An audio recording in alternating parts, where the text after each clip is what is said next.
नमस्कार, स्वागत है आपका। आपके साथ मैं हूं अमृता चौरसिया। खबरों को विस्तार से जानेंगे, लेकिन उससे पहले नजर हेडलाइंस पर। उत्तराखंड के 8 जिलों के जंगलों में भयंकर आग, पानी की बौछार के लिए MI-17 हेलीकॉप्टर तैनात। गढ़वाल पहुंची वायुसेना की 11 सदस्यीय टीम, केंद्र से विशेषज्ञ दल की मांग।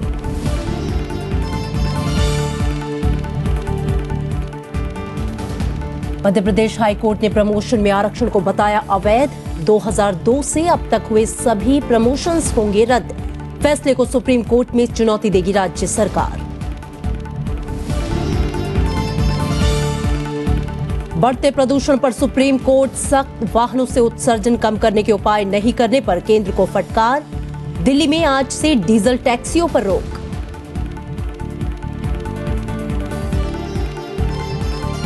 आम जनता पर फिर पड़ी महंगाई की मार। पेट्रोल ₹1.06 और डीजल ₹2.94 महंगा। डीजल की कीमतों में 5वीं और पेट्रोल के दामों में लगातार तीसरी बढ़ोतरी।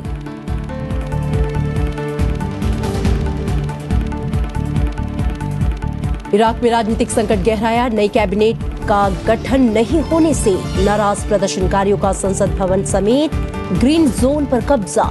राजधानी बगदाद में आपातकाल।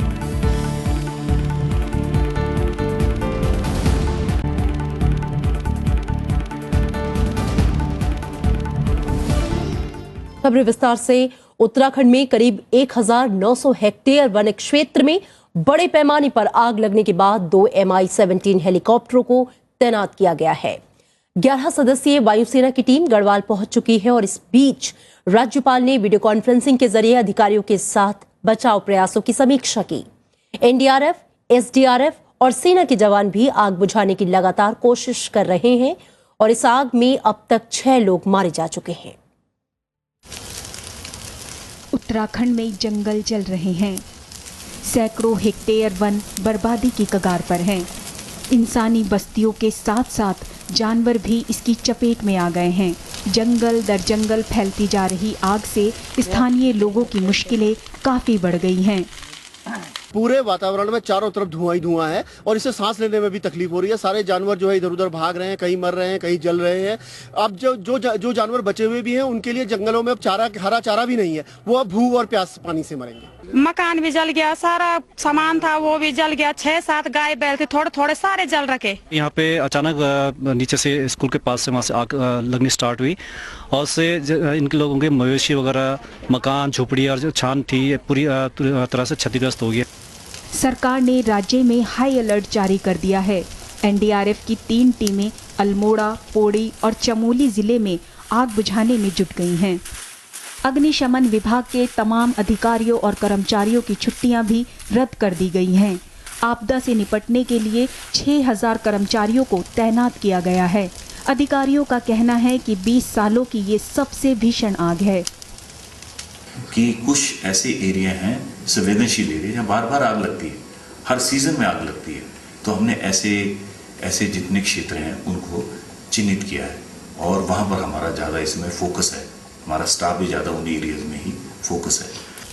कुमाऊं और गढ़वाल के 1900 हेक्टेयर में फैले जंगलों को आग से सबसे ज्यादा नुकसान पहुंचा है।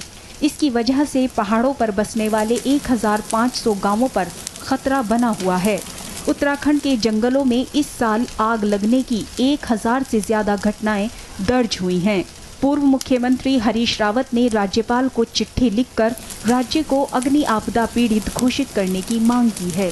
Bureau report, Rajya Sabha TV. और अब बात गर्मी और सूखे की।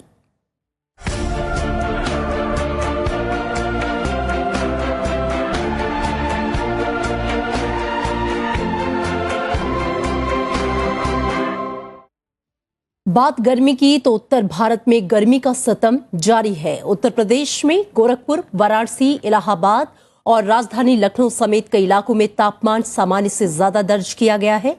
वहीं बांदा में तापमान 45 डिग्री को पार कर गया।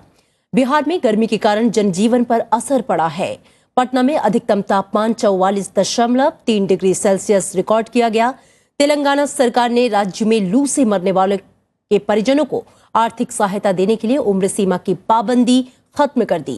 पहले ये सीमा 65 साल थी।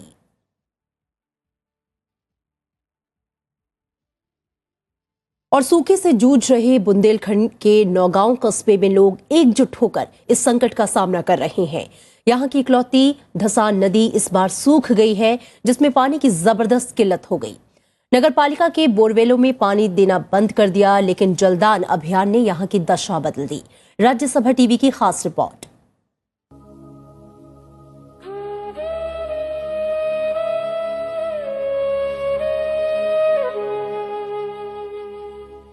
बूंद बूंद पानी के लिए तरसते बुंदेलखंड की ये एक नई तस्वीर है। यहाँ के किसी भी बाशिंदे को पानी की किल्लत से जूझना ना पड़े, इसके लिए स्थानीय निवासियों ने जलदान की मुहिम शुरू की है। इस मुहिम ने सूखे चेहरों पर राहत ला दी है। जो नगर पालिका के बोर्ड हैं और जो शहर के व्यक्ति हैं, जिन्होंने अपना अपना सहयोग दिया है, उसी से नगर की व्यवस्था टिकी है। जो 60-70 हजार आबादी है, उन तक घर घर पानी पहुंच रहा है नल के माध्यम से। नौगांव को रोजाना 24 लाख लीटर पानी की जरूरत होती है, लेकिन सूखे की मार ऐसी पड़ी कि नगर पालिका अब 2 लाख लीटर पानी का ही इंतजाम कर पा रहा है। ऐसी में अधिकारियों ने समृद्ध किसानों से जलदान की अपील की। अब नगर पालिका के टैंकर नौगांव के आसपास के किसानों के बोरवेल से पानी भरकर एक जगह इकट्ठा करते हैं, जहां से पूरे नगर को पानी की सप्लाई की जाती है। और हमारा यही है कि सभी लोगों को पानी उपलब्ध हो जाए और सभी लोग पानी की समस्या से दूर रहें। हमारे नगर की जो जनता है सामने आई और उन्होंने ज़्यादा से ज़्यादा संख्या में अपने बोर दिए और अपना जलदान के द्वारा ही हम यहाँ नगर की समस्याओं को सुलझा पा रहे हैं। 1857 की क्रांति का केंद्र रहे नौगांव में अंग्रेजी राज में बनी कई शानदार इमारतें हैं, जो इसकी संपन्नता की कहानी बताती हैं। यहाँ आसपास कोई तालाब या जलाशय नहीं है, लेकिन जल संकट के समय यहाँ के लोगों की ये पहल वाकई काबिले तारीफ है।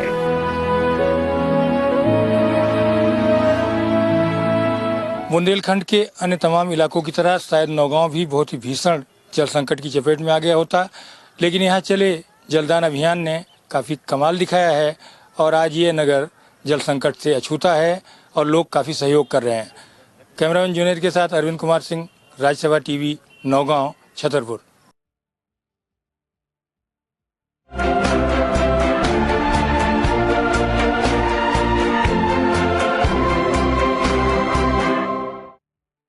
पश्चिम बंगाल में कल 5वें दौर की 53 सीटों पर मतदान का काम पूरा हो गया। इस दौर में 78% से ज्यादा मतदान हुआ। इसके साथ ही 349 उम्मीदवारों की किस्मत ईवीएम में कैद हो गई, जिसमें 43 महिला उम्मीदवार शामिल हैं। इस दौर पर हिंसा की छिटपुट घटनाएं भी देखने को मिली।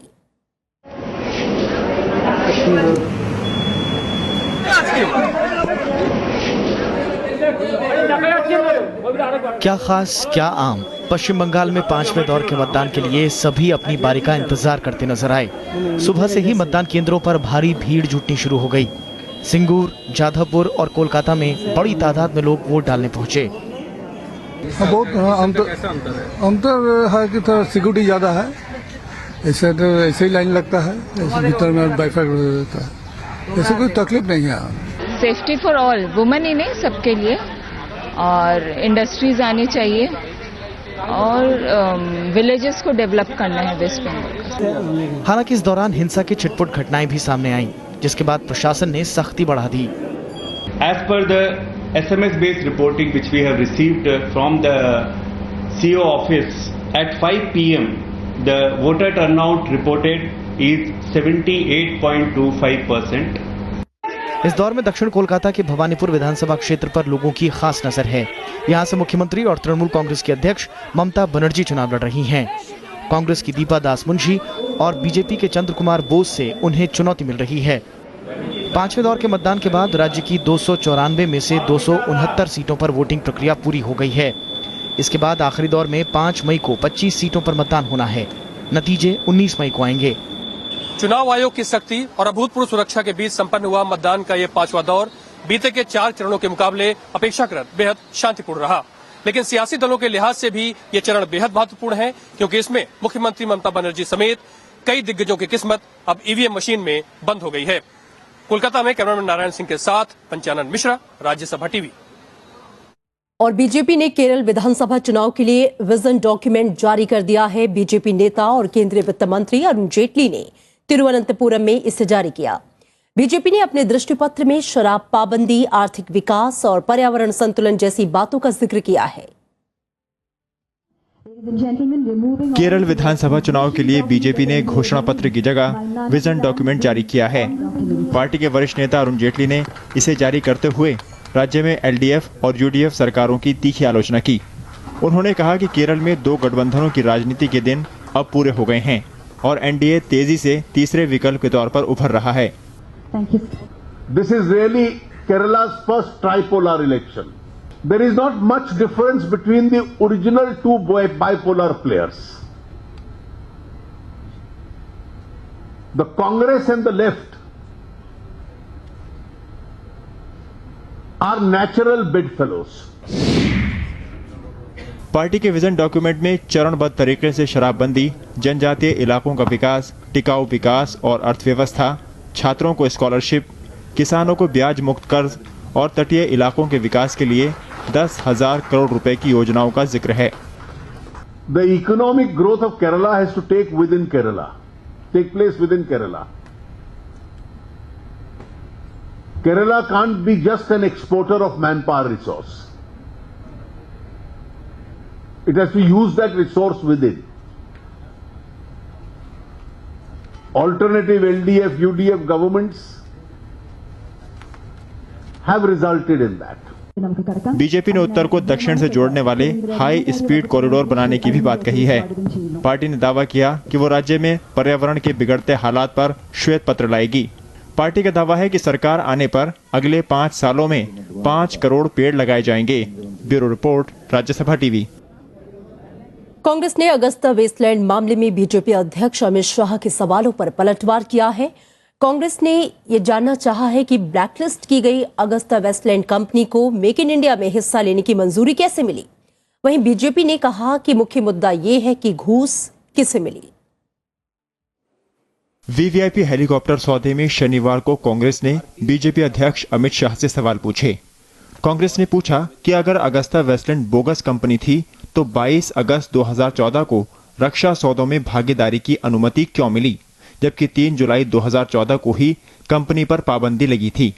पार्टी ने कहा कि क्या ये सच नहीं है कि कांग्रेस सरकार ने अगस्ता वेस्टलैंड से 2068 करोड़ रुपए वसूले, जबकि अंतरिम भुगतान महज 1620 करोड़ रुपए का था। कांग्रेस ने कहा कि अगर विदेश में फील्ड ट्रायल भ्रष्टाचार है तो नई रक्षा खरीद नीति में इसकी अनुमति क्यों दी गई है। अमित शाह जी और भाजपा सरकार को अपने झूठे, बेबुनियाद, भ्रामक और मिथ्या बयानों के लिए कांग्रेस नेतृत्व के साथ साथ पूरे देश के 125 करोड़ लोगों से माफी मांगनी चाहिए। रक्षा मंत्री मनोहर पर्रिकर ने कहा कि अगस्ता वेस्टलैंड को जिस तरह मदद की गई उस पर यूपीए सरकार को जवाब देना होगा। सबसे बड़े उसमें पैसा है कि पैसा किसने लिया है, उसका जवाब उस समय के सरकार को देना होगा, क्योंकि इटालियन हाईकोर्ट जो इक्विवेलेंट होता है उन्होंने तो स्पष्ट कहा है कि वहाँ के लोगों ने 125 करोड़ दिया है। इस मामले में शनिवार को सीबीआई ने पूर्व उप वायुसेना प्रमुख जेएस गुजराल से पूछताछ की। गुजराल उस टीम में शामिल थे जिसने टेंडर की शर्तें बदलने का फैसला किया था। वहीं पूर्व वायुसेना प्रमुख एसपी त्यागी से सोमवार को पूछताछ होगी। Navvikram Singh, Rajya Sabha TV. Kingfisher Airlines के ब्रांड्स और ट्रेडमार्क की नीलामी में भी बैंकों को सफलता नहीं मिली, क्योंकि एक भी खरीदार सामने नहीं आया। इसकी कीमत 366 करोड़ 70 लाख रुपए रखी गई थी। ये नीलामी सुबह 11:30 बजे शुरू हुई, जिसे 1 घंटे तक कोई भी खरीदार नहीं मिलने पर बंद कर दिया गया। इससे पहले बैंकों ने मुंबई के किंगफिशर हाउस को बेचने की कोशिश की थी, लेकिन इसके लिए भी कोई बोली नहीं लगी थी। बंद पड़ी किंगफिशर एयरलाइंस के मालिक विजय माल्या पर एसबीआई समेत 17 बैंकों का 9,000 करोड़ रुपए से अधिक कर्ज बकाया है।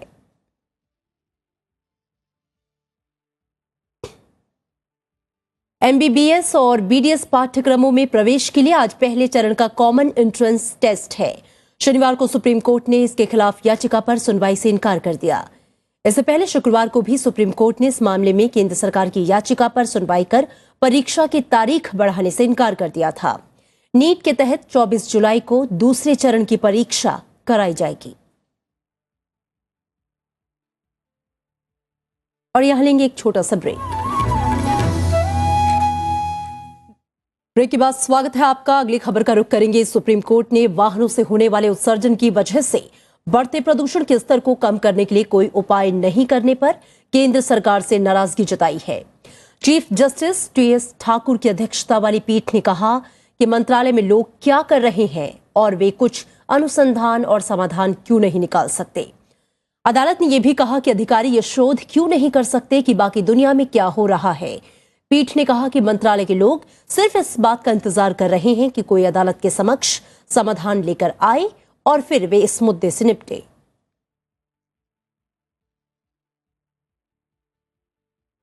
इधर सुप्रीम कोर्ट ने डीजल टैक्सी चालकों को राहत देने से इनकार कर दिया। इसकी वजह से दिल्ली एनसीआर में ये गाड़ियां आज से सड़क पर नहीं उतर पाएंगी। कोर्ट ने यह फैसला दिल्ली में प्रदूषण के मामले में सुनवाई करते हुए दिया। रविवार से दिल्ली में टैक्सी से सफर करने वाले मुसाफिरों को खासी मशक्कत करनी पड़ेगी। सुप्रीम कोर्ट के आदेश के मुताबिक 1 मई से सिर्फ सीएनजी गाड़ियां ही चल पाएंगी। अदालत ने डीजल टैक्सियों को राहत देने से इनकार कर दिया है। दिल्ली को हमें अगर पोल्यूशन फ्री करना है तो कुछ स्ट्रिक्ट स्टेप तो लेने पड़ेंगे, उसी के बाद चेंज होगा। तो इस फैसले का तो हम स्वागत करते हैं। इस मामले में टैक्सी मालिकों ने सुप्रीम कोर्ट में याचिका दायर कर राहत देने की मांग की थी। ऑपरेटरों ने कहा कि बाजार में अभी तक कोई ऐसी तकनीक नहीं है जिसकी मदद से डीजल गाड़ियों को सीएनजी में तब्दील किया जा सके। कोर्ट ने कहा कि तय समय सीमा के दौरान ऑपरेटरों को दूसरे विकल्पों पर भी विचार करना चाहिए था। ऑल इंडिया टूरिस्ट परमिट वाली गाड़ियों को इस आदेश से बाहर रखा गया है। रेडियो टैक्सी की तरह एनसीआर परमिट वाली टैक्सियों को भी छूट है। सुप्रीम कोर्ट ने ग्रीन टैक्स चुकाने के बाद दिल्ली पुलिस को 2000 सीसी या इससे ज्यादा क्षमता वाली 190 डीजल गाड़ियों के पंजीकरण को मंजूरी दे दी है। दिल्ली की सड़कों पर रोजाना करीब 70,000 टैक्सियां चलती हैं। मामले की अगली सुनवाई 9 मई को होगी। Bureau report, Rajya Sabha TV. और आम आदमी पार्टी सरकार ने एक बार फिर दिल्ली को पूर्ण राज्य बनाने की मांग उठाई है। इसके लिए दिल्ली स्टेट बिल का मसौदा भी तैयार कर लिया गया, जिसे जल्द ही वेबसाइट पर डालकर लोगों की राय ली जाएगी। मुख्यमंत्री अरविंद केजरीवाल ने ट्वीट कर इसका ऐलान किया। हालांकि बीजेपी और कांग्रेस का आरोप है कि दिल्ली सरकार अपने वादों को पूरा करने में विफल रही, इसलिए इस मुद्दे को उठा रही है। असल में संविधान में दिल्ली ना ही पूर्ण राज्य है, ना ही पूर्ण केंद्र शासित प्रदेश। इस वजह से उपराज्यपाल और निर्वाचित सरकार के अधिकारों को लेकर विवाद सामने आते रहते हैं।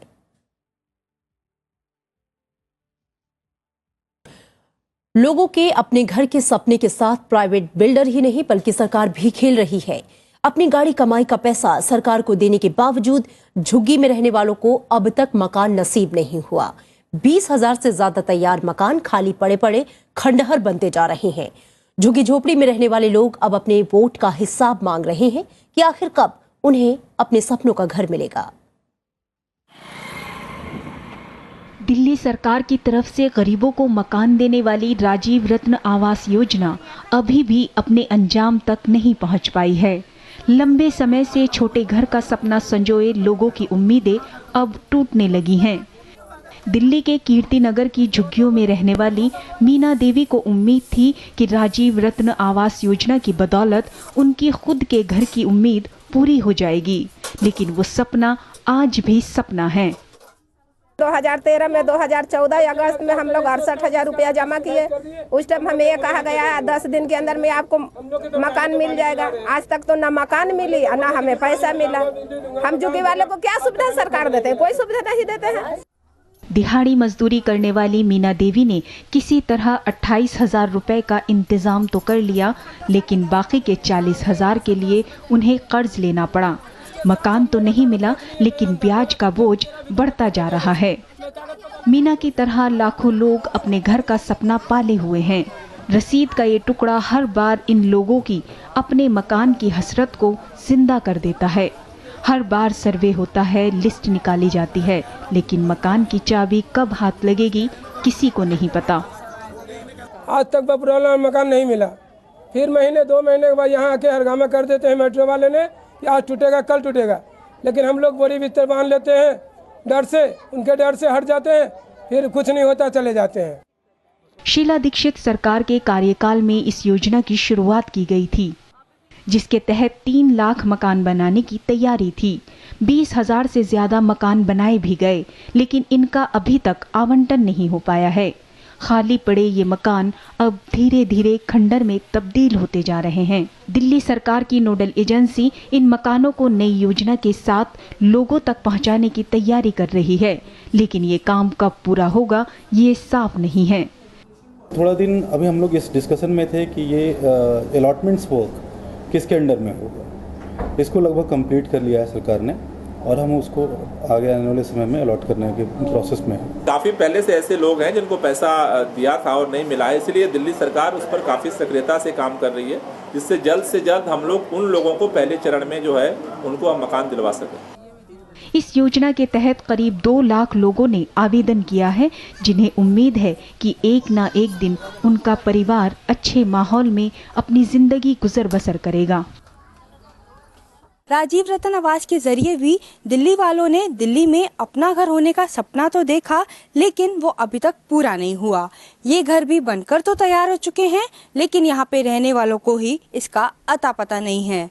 कैमरा पर्सन शिव कुमार के साथ अनु दीवान, राज्यसभा टीवी, दिल्ली। राष्ट्रपति प्रणब मुखर्जी ने न्यूजीलैंड के निवेशकों को भारत के मेक इन इंडिया अभियान से जुड़ने का न्योता दिया है। उन्होंने न्यूजीलैंड के घनिष्ठ रिश्तों पर जोर दिया और कहा कि पिछले कुछ सालों में दोनों देश इस रास्ते पर तेजी से आगे बढ़े हैं। उन्होंने कहा कि भारत प्रशांत क्षेत्र देशों के साथ बेहतर रिश्तों को अहमियत देता है। राष्ट्रपति शुक्रवार को यहां 3 दिनों की राजकीय यात्रा पर पहुंचे थे। न्यूजीलैंड के गवर्नर जनरल जेरी मातेपारे की मौजूदगी में उनका औपचारिक स्वागत हुआ। पहली बार भारत का कोई राष्ट्रपति न्यूजीलैंड की यात्रा पर आया है। और इराक में जारी राजनीतिक संकट के बीच राजधानी बगदाद में आपातकाल लगा दिया गया है। शनिवार को शिया नेता मुक्तदा अल सद्र के सैकड़ों समर्थक गेट को तोड़कर संसद के अंदर घुस आए। प्रदर्शनकारियों ने संसद भवन के कई हिस्सों में तोड़फोड़ की। सद्र समर्थकों ने राजधानी के ग्रीन जोन पर कब्जा कर लिया, जहां संसद, राष्ट्रपति भवन, प्रधानमंत्री कार्यालय के अलावा अमेरिका और कई अन्य देशों के दूतावास हैं। मुक्तदा अल सद्र का आरोप है कि सरकार नई कैबिनेट को लेकर किसी नतीजे तक पहुंचने में नाकाम रही है। इससे पहले सद्र ने प्रधानमंत्री हैदर अल अबादी से अपने मंत्रियों को हटाकर उनकी जगह निष्पक्ष और किसी भी गुट से संबंध नहीं रखने वालों को मंत्री बनाने की मांग की थी। प्रधानमंत्री इसे लेकर संसद में 3 बार प्रस्ताव भी लेकर आए, मगर राजनीतिक पार्टियों के विरोध के चलते ये प्रस्ताव पारित नहीं हो पाए।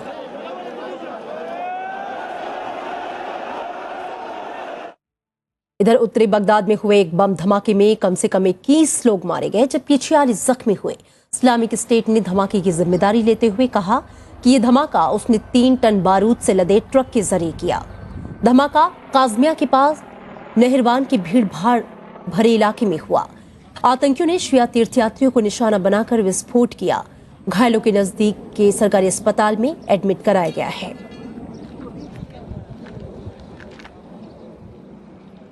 सीरिया में अलेप्पो पर कब्जे को लेकर संघर्ष जारी है। सरकारी सेनाओं ने शनिवार को लगातार 9वें दिन भी शहर के विद्रोहियों के कब्जे वाले इलाकों पर भारी बमबारी की।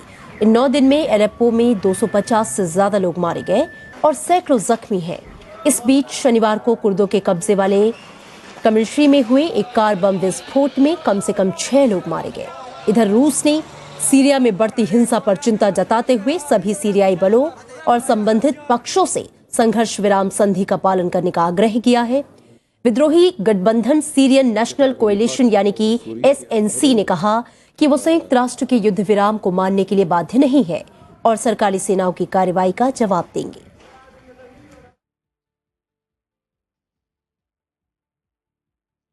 और ईरान में हुए संसदीय चुनाव के दूसरे चरण में राष्ट्रपति हसन रूहानी का समर्थन कर रहे सुधारवादियों को बड़ी जीत मिली है।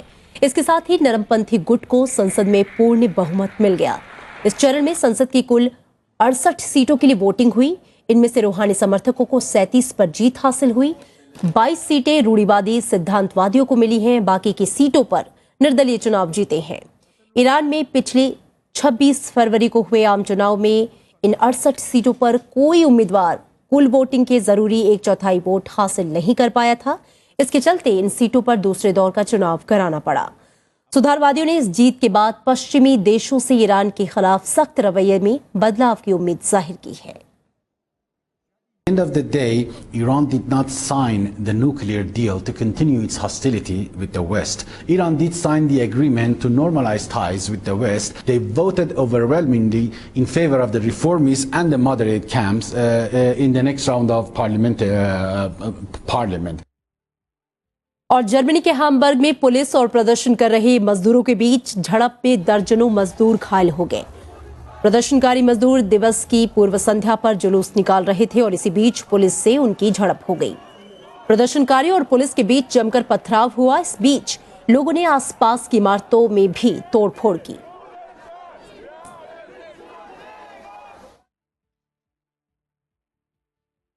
और आज अंतर्राष्ट्रीय मजदूर दिवस है। दुनिया भर के उद्योग धंधों में मजदूरों, कामगारों और मेहनतकशों की अहम भूमिका है।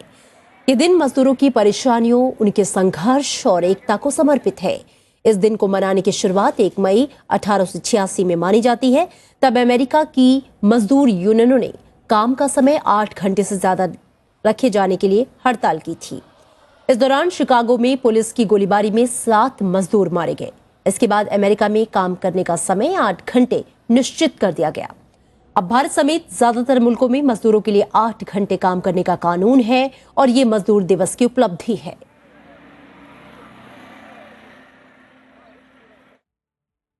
और आज मशहूर गीतकार मन्ना डे का जन्मदिन है। मन्ना डे को भारतीय संगीत की जानी मानी आवाजों में एक माना जाता था। 50 और 60 के दशक में अगर फिल्म में राग पर आधारित कोई गाना होता तो उसके लिए संगीतकारों की पहली पसंद मन्ना डे ही होते थे। मन्ना डे ने 1950 में फिल्म मशाल में पहली बार एकल गीत गाया। उनकी आवाज गंभीर गीतों पर खूब सजती थी। हालांकि उन्होंने लोकगीत से लेकर पॉप गाने तक गाए। देश विदेश में मन्ना डे की आवाज के लाखों मुरीद हैं। उनके संगीत के एक क्षेत्र में उल्लेखनीय योगदान के लिए 1971 में पद्मश्री और 2005 में पद्म विभूषण से नवाजा गया। 2007 में उन्हें प्रतिष्ठित दादा साहब फाल्के अवार्ड दिया गया। 24 अक्टूबर 2013 को मन्ना डे का निधन हो गया।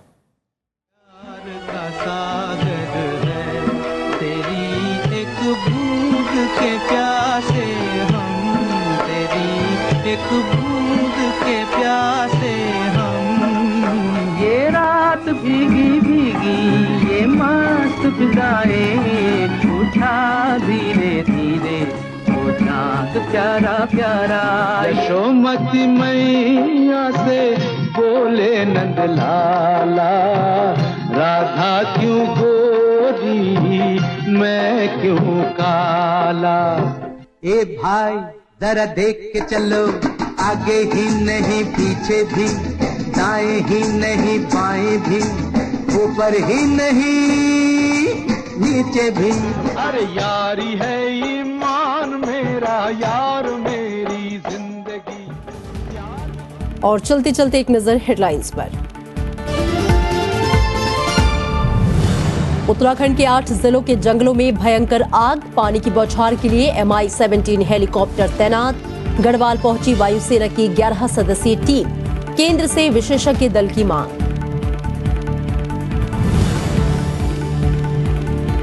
मध्य प्रदेश हाई कोर्ट ने प्रमोशन में आरक्षण को बताया अवैध। 2002 से अब तक हुए सभी प्रमोशंस होंगे रद्द। फैसले को सुप्रीम कोर्ट में चुनौती देगी राज्य सरकार।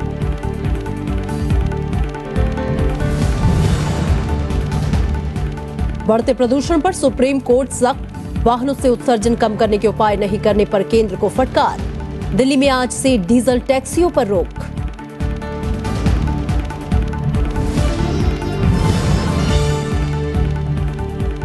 आम जनता पर फिर पड़ी महंगाई की मार। पेट्रोल 1 रुपए 6 पैसे और डीजल 2 रुपए 94 पैसे महंगा। डीजल की कीमतों में 5वीं और पेट्रोल के दामों में लगातार तीसरी बढ़ोतरी।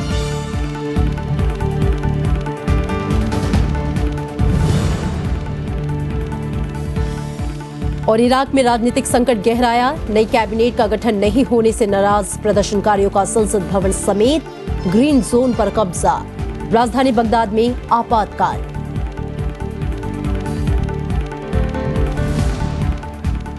और फिलहाल खबरों में इतना ही। आगे देखिए तरकश।